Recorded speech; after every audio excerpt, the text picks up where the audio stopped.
ನಮ್ಮ ಬಾಡಿ ಫ್ಯಾಟ್ನ ಫಾಸ್ಟಾಗಿ ಹೇಗೆ ಬರ್ನ್ ಮಾಡೋದು, ಲೀನ್ ಮಸಲ್ ಮಾಸ್ನ ಸ್ಪೀಡಾಗಿ ಗೇನ್ ಮಾಡಬೇಕು ಅಂದರೆ ಏನು ಮಾಡಬೇಕು, ಮೆಟಬಾಲಿಸಮ್ನ ಸ್ಪೀಡ್ ಅಪ್ ಹೇಗೆ ಮಾಡೋದು ಆ್ಯಂಡ್ ಏಜಿಂಗ್ ಅನ್ನೋ ಫ್ಯಾಕ್ಟರ್ನ ಸ್ಲೋ ಡೌನ್ ಹೇಗೆ ಮಾಡಬೇಕು, ಬೇಸಿಕಲಿ ನಮಗೆ ಯಾವುದೇ ಡಿಸೀಸ್ ಬರದೇ ಇರೋ ಥರ ಏನು ಮಾಡಬೇಕು, ಈ ಥರ ಎಲ್ಲ ಕ್ವೆಶನ್ಸ್ಗೂ ಆನ್ಸರ್ ಈ ವಿಡಿಯೋದಲ್ಲಿ ಸಿಗುತ್ತೆ. And let's start this.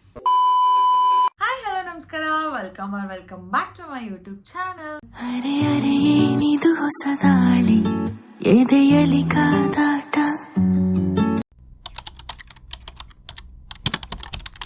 So ನೀವು ಓವರಾಲ್ ಆಗಿ ಹೆಲ್ದಿ ಆಗಿರಬೇಕು ಅಂದರೆ ನಿಮ್ಮ ಬಾಡಿಯಲ್ಲಿ ಪ್ರಾಸೆಸ್ ಹೇಗೆ ನಡೆಯುತ್ತೆ ಅನ್ನೋದು ತಿಳ್ಕೊಳ್ಳೋದು ತುಂಬಾನೇ important. So first of all ನೀವು ಫುಡ್ ತಿಂದಿದ ತಕ್ಷಣ ಆ ಫುಡ್ ನಿಮ್ಮ ಹೊಟ್ಟೆಲಿ ಹೋಗುತ್ತೆ.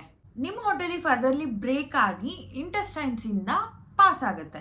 ಇಂಟೆಸ್ಟೈನ್ ಇಂದ ಪಾಸ್ ಆದ್ಮೇಲೆ ಎಕ್ಸ್ಕ್ರೀಟ್ ಆಗುತ್ತೆ ಅಂಡ್ ಇದು ಪ್ರಾಸೆಸ್. ಸೊ ನಿಮ್ಮ ಇಂಟೆಸ್ಟೈನ್ಸ್ ಅಲ್ಲಿ ಫಿಂಗರ್ ಲೈಕ್ ಪ್ರೊಜೆಕ್ಷನ್ಸ್, ವಿಲ್ಲೆ ಅನ್ನೋ ಫಿಂಗರ್ ಲೈಕ್ ಪ್ರೊಜೆಕ್ಷನ್ಸ್ ಇರುತ್ತೆ. ಇದು ಫುಡ್ ಇಂದ ನ್ಯೂಟ್ರಿಯೆಂಟ್ಸ್ನೆಲ್ಲ ಎಕ್ಸ್ಟ್ರಾಕ್ಟ್ ಮಾಡಿಕೊಂಡು ನಮ್ಮ ಬ್ಲಡ್ ಸ್ಟ್ರೀಮ್ ಅಲ್ಲಿ ಮಿಕ್ಸ್ ಮಾಡುತ್ತೆ. ಅಂಡ್ ದೆನ್ ಡಿಫ್ರೆಂಟ್ ಫುಡ್ಸ್ನ ನಾವು ಡಿಫ್ರೆಂಟ್ ಟೈಮಲ್ಲಿ ತಗೊಳ್ತೀವಿ. ಆ ಒಂದು ಫುಡ್ ಡೈಜೆಸ್ಟ್ ಆಗೋಕೆ ಎಷ್ಟು ಟೈಮ್ ತಗೊಳುತ್ತೆ ಅನ್ನೋದು ಯಾವ್ದ್ರ ಮೇಲೆ ಡಿಪೆಂಡ್ ಆಗಿರುತ್ತೆ ಅಂದರೆ ಅದರ ಕಂಪೋಸಿಷನ್ ಮೇಲೆ. ಕ್ಲಿಯರ್?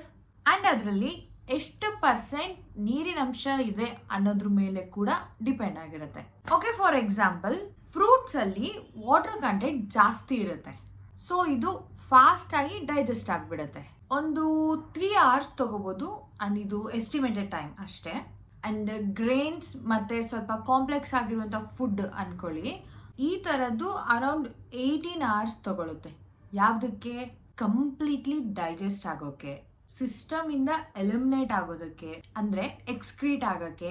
ಈ ಥರ ಡಿಫ್ರೆಂಟ್ ಫುಡ್ಸ್ ಡಿಫ್ರೆಂಟ್ ಟೈಮ್ನ ತಗೊಳುತ್ತೆ.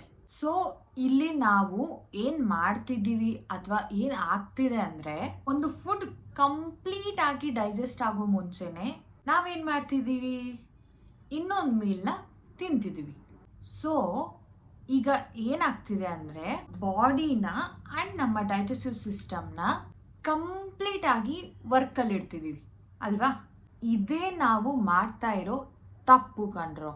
ಅಂಡ್ ನೋಡ್ರಿ, ಇಲ್ಲಿ ನಮ್ಮ ಬಾಡಿ ಎಷ್ಟು ಪವರ್ಫುಲ್ ಅಂದರೆ ಅಂಡ್ ನಮ್ಮ ಬಾಡಿಲಿ ಎಷ್ಟು ಕಾಂಪ್ಲೆಕ್ಸ್ ಮೆಕ್ಯಾನಿಸಮ್ ಇದೆ ಅಂದರೆ, ನಮ್ಮ ಬಾಡಿಗೆ ಹೀಲಿಂಗ್ ಪವರ್ ಇರುತ್ತೆ. ಓಕೆ, ಸಪೋಸ್ ನಮಗೆ ಒಂದು ವೂಂಡ್ ಆಗಿದೆ ಅಂತ ಅನ್ಕೊಳ್ಳಿ, ಎಲ್ಲಾದ್ರೂ ಕಟ್ ಆಗಿದೆ ಅಂತ ಅನ್ಕೊಳ್ಳಿ. ಸ್ವಲ್ಪ ದಿನ ಆದ್ಮೇಲೆ ಏನಾಗುತ್ತೆ, ಅದ್ರ ಪಾಡಿಗದೆ ರಿಕವರ್ ಆಗುತ್ತೆ. ಈ ಪವರ್ ಎಲ್ಲಿಂದ ಬರ್ತಿದೆ? Healing power. ಈ ಹೀಲಿಂಗ್ ಪವರ್ ನಮ್ಮ ಬಾಡಿಲಿರುತ್ತೆ. ಓಕೆ, ನೀವು ಫುಡ್ ತಿಂತಿದ್ದೀರಾ. ನಾವು ತಿನ್ನೋ ಫುಡ್ ಎಂಥದ್ದು? Refined food, process food and ಈ ಥರದೇ ಜಾಸ್ತಿ ತಿಂತಿದ್ದೀವಿ ಅಲ್ವಾ? ರಿಫೈನ್ಡ್ ಅಂದರೆ ಏನೂ ಅಲ್ಲ, ನ್ಯೂಟ್ರಿಯೆಂಟ್ಸ್ ಎಲ್ಲ ತೆಗೆದು, ಫ್ಯಾಟ್ಸ್ ಎಲ್ಲ ತೆಗೆದು ಪ್ಯೂರ್ ಫಾರ್ಮ್ ಆಫ್ ಕಾರ್ಬೋಹೈಡ್ರೇಟ್ಸ್ ಆಗಿ ಮಾಡೋದೇ ರಿಫೈನ್ಡ್ ಫುಡ್. ಸೊ ಈ ಥರದ್ನ ತಿನ್ನೋದ್ರಿಂದ ನಮ್ಗೆ ಏನಾಗುತ್ತೆ, ಈ ಇಂಟೆಸ್ಟೈನ್ಸ್ ಅಲ್ಲಿ ಸ್ಟ್ರಕ್ ಆಗಿಬಿಡ್ತವೆ.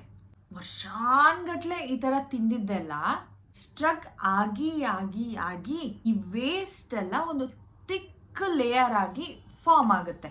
ಈ ಲೇಯರ್ ಫಾರ್ಮ್ ಆಗಿದ್ದು ಏನಾಗುತ್ತೆ, ಫುಡ್ ಇಂದ ನ್ಯೂಟ್ರಿಯೆಂಟ್ಸ್ನ ಅಬ್ಸರ್ವ್ ಮಾಡ್ಕೊಳ್ಳೋ ಪ್ರಾಸೆಸ್ ಅಲ್ಲಿ ಈ ಡೆಡ್ ವೇಸ್ಟ್ ಇರುತ್ತೆ ಗೊತ್ತಾ, ಇದನ್ನು ಕೂಡ ನಮ್ಮ ವಿಲೆ ಅಬ್ಸರ್ವ್ ಮಾಡಿಕೊಂಡು ನಮ್ಮ ಬ್ಲಡ್ ಸ್ಟ್ರೀಮ್ ಅಲ್ಲಿ ಮಿಕ್ಸ್ ಮಾಡುತ್ತೆ.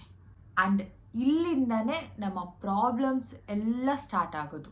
ಸೊ ಈ ವೇಸ್ಟ್ ಎಲ್ಲ ನಮ್ಮ ಬ್ಲಡ್ ಅಲ್ಲಿ ಟ್ರಾವೆಲ್ ಆಗಿ ಹಾರ್ಮೋನ್ಸ್ ಇಂದ ಪಾಸ್ ಆಗುತ್ತೆ, ನಮ್ಮ ಬಾಡಿ ಫಂಕ್ಷನ್ಸ್ನ ರಿಸ್ಟ್ರಿಕ್ಟ್ ಮಾಡುತ್ತೆ. ಒಂದು ವೇಳೆ ನಮ್ಮ ಸ್ಕಿನ್ ಫಂಕ್ಷನಿಂಗ್ನ ರಿಸ್ಟ್ರಿಕ್ಟ್ ಮಾಡಿದ್ರೆ ಅದೇ ಆಕ್ನಿ ಅಂತ. ಅದೇ ವೇಸ್ಟ್ ಏನಾದರೂ ನಮ್ಮ ಕಿಡ್ನಿಲಿ ಪಾಸ್ ಆಗದೆ ಬ್ಲಾಕ್ ಆದರೆ ಅದು ಕಿಡ್ನಿ ಸ್ಟೋನ್ಸ್ ಅಂತ.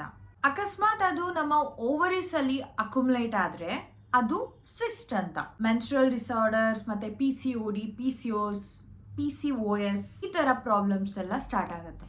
ಸೊ ಸೇಮ್ ಇಂಟೆಸ್ಟೈನ್ ಅಲ್ಲಿ ಸ್ಟ್ರಕ್ ಆದರೆ ಕಾನ್ಸ್ಟಿಪೇಷನ್ ಪ್ರಾಬ್ಲಮ್ ಅಂತ. ಅಂಡ್ ನಿಮಗೆ ಗೊತ್ತಿರುತ್ತೆ ಕಾನ್ಸ್ಟಿಪೇಷನ್ ಎಷ್ಟು ಡೇಂಜರಸ್ ಅಂತ. ಅಂಡ್ ಒಂದು ವೇಳೆ ಏರ್ವೇಸ್ನ ಬ್ಲಾಕ್ ಮಾಡಿದ್ರೆ ಅದು ಅಸ್ತಮಾ ಅಂತ. ಡಿಫ್ರೆಂಟ್ ಇಶ್ಯೂಸ್ನ ಕ್ರಿಯೇಟ್ ಮಾಡುತ್ತೆ ಈ ಒಂದು ಥಿಕ್ಕಾಗಿ ಫಾರ್ಮ್ ಆಗಿರೋ ಡೆಡ್ ವೇಸ್ಟ್. ಸೊ ಇದಕ್ಕೆ ನಮ್ಮ ಬಾಡಿಗೆ ಏನು ಮಾಡಬೇಕು ಅಂದರೆ ರೆಸ್ಟ್ ಕೊಡಬೇಕು. ನಮ್ಮ ಬಾಡಿನ ಕ್ಲೀನ್ ಮಾಡ್ಕೊಳ್ಳೋಕ್ಕಾಗ್ಲಿ, ಡೈಜೆಸ್ಟ್ ಮಾಡೋಕ್ಕಾಗ್ಲಿ ಬ್ಲಡ್ ತುಂಬಾನೇ ಇಂಪಾರ್ಟೆಂಟ್. ನೀವು ಯಾವಾಗ್ಲಾದ್ರೂ ಫುಡ್ ತಿಂದಾಗ ಬ್ಲಡ್ ಹೊಟ್ಟೆಲ್ ಹೋಗಿ ಆ ನ್ಯೂಟ್ರಿಯೆಂಟ್ಸ್ ಎಲ್ಲ ಡಿಸ್ಟ್ರಿಬ್ಯೂಟ್ ಮಾಡೋದ್ರಲ್ಲಿ ಬ್ಯುಸಿ ಇರುತ್ತೆ. ಸೊ ಈ ಟೈಮಲ್ಲಿ ಹೀಲಿಂಗ್ ಪ್ರಾಸೆಸ್ ಆಗಲ್ಲ. ನಮ್ಮ ಹೀಲಿಂಗ್ ಪ್ರಾಸೆಸ್ನ ಎಕ್ಸಲರೇಟ್ ಮಾಡಬೇಕು ಅಂದ್ರೆ, ಹೀಲಿಂಗ್ ಪ್ರಾಸೆಸ್ ಸ್ಟಾರ್ಟ್ ಮಾಡಬೇಕು ಅಂದ್ರೆ ಏನ್ ಮಾಡಬೇಕು?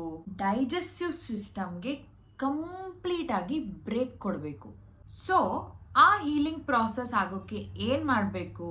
ಏನು ತಿಂದೆ ಇರಬೇಕು, ಸಿಂಪಲ್ ಅಷ್ಟೇ. ಸೊ ಇದನ್ನೇ ನಾವು ಫಾಸ್ಟಿಂಗ್ ಅಂತ ಕರಿತೀವಿ. ಫಾಸ್ಟಿಂಗ್ ಮಾಡಿದ ಪ್ರತಿ ಸಲ, ನೀವು ಫಾಸ್ಟಿಂಗ್ ಮಾಡೋ ಪ್ರತಿ ಸಲ ಬಾಡಿ ಕಂಪ್ಲೀಟ್ ಆಗಿ ಕ್ಲೀನ್ ಮಾಡ್ಕೊಳ್ಳೋಕೆ ಟ್ರೈ ಮಾಡ್ತಿರತ್ತೆ. ಈ ಡೆಡ್ ವೇಸ್ಟ್ ಇರುತ್ತೆ ನೋಡಿರಾ, ಮೇಲ್ಗಡೆ ಒಂದು ಲೇಯರ್ ಆಗಿ ಫಾರ್ಮ್ ಆಗಿರುತ್ತೆ, ಇದನ್ನ ಕಂಪ್ಲೀಟ್ ಕ್ಲೀನ್ ಮಾಡ್ಕೊಳ್ಳೋಕೆ ಟ್ರೈ ಮಾಡುತ್ತೆ. ಬಟ್ ಯಾರು ಅದಕ್ಕೆ ಟೈಮ್ ಕೊಡಲ್ಲ.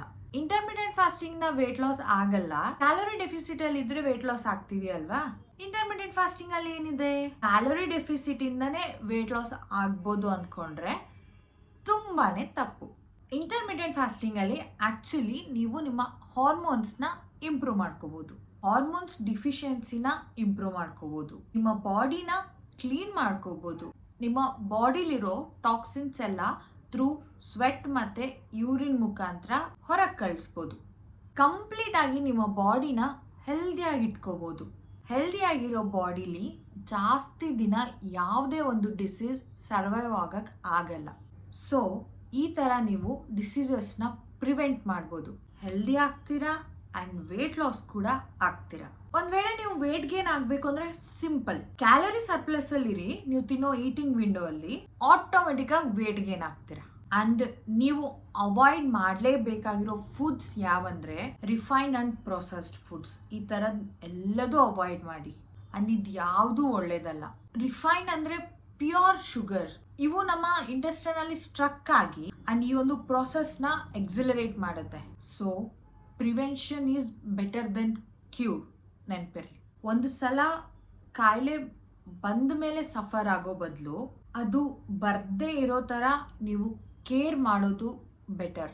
ಆ ಕೇರ್ ಯಾವ ಥರ ಮಾಡಬೇಕು? ಸಿಂಪಲ್ ಆಗಿ ಫಾಸ್ಟಿಂಗ್ ಮಾಡೋದ್ರಿಂದ. ನೀವು 24 hours ಫಾಸ್ಟ್ ಮಾಡಿದ್ರೆ ಇನ್ನೂ ಒಳ್ಳೇದು. ಭಯ ಪಡಬೇಡಿ, ನಿಮಗೆ ಯಾವ ಥರದ್ದು ಪ್ರಾಬ್ಲಮ್ಸ್ ಬರಲ್ಲ. ಈ ಇಂಟರ್ಮಿಡಿಯೇಟ್ ಫಾಸ್ಟಿಂಗ್ ಅನ್ನೋದು ನಮ್ಮ ಪೂರ್ವಜರು ತುಂಬಾ ಕಾಲದಿಂದ ಮಾಡ್ಕೊಂಡ್ ಬಂದಿರೋದು. ಒಂದ್ ವೇಳೆ ಅದರಿಂದ ಏನಾದ್ರೂ ಫೇಲ್ ಆಗಿದ್ದಿದ್ರೆ ಅಥವಾ ಅದರಿಂದ ಮಸಲ್ ಲಾಸ್ ಆಗಿದ್ದಿದ್ರೆ, ಆ ಥರ ಏನಾದ್ರೂ ಪ್ರಾಬ್ಲಮ್ಸ್ ಕ್ರಿಯೇಟ್ ಆಗಿದ್ದಿದ್ರೆ ನಿಮ್ಮ ಎಕ್ಸಿಸ್ಟೆನ್ಸ್ ಅಂಡ್ ನನ್ನ ಎಕ್ಸಿಸ್ಟೆನ್ಸ್ ಇವತ್ತು ಈ ಥರ ಇರ್ತಾನೆ ಇರಲಿಲ್ಲ. ಡಿಫ್ರೆಂಟ್ ಫುಡ್ಸ್ ನಿಮ್ಮ ಬಾಡಿಲಿ ಡಿಫ್ರೆಂಟ್ ಆಗಿ ಮೆಟಬಲೈಸ್ ಆಗುತ್ತೆ. ಎಲ್ಲ ಫುಡ್ಸ್ ಈಕ್ವಲ್ ಅಲ್ಲ.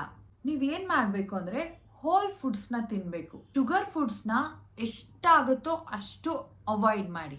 ಅಂಡ್ ಪ್ರೊಸೆಸ್ಡ್ ಮತ್ತೆ ರಿಫೈನ್ಡ್ ಅಂದ್ರೆ ಗೊತ್ತು ಅಲ್ವಾ, pure form of sugar. Nutrients ಎಲ್ಲ ತೆಗೆದು ಪ್ಯೂರ್ ಫಾರ್ಮ್ ಆಫ್ ಶುಗರ್ಸ್ ಅದು. ಈ ತರ ಫುಡ್ಸ್ ಎಲ್ಲ ನೀವು ಪಕ್ಕ ಅವಾಯ್ಡ್ ಮಾಡಿದ್ರೆ ನಿಮ್ಮ ಹಾರ್ಮೋನ್ಸ್ ಎಲ್ಲ ಪ್ರಾಪರ್ ಆಗಿ ಫಂಕ್ಷನ್ ಆಗುತ್ತೆ.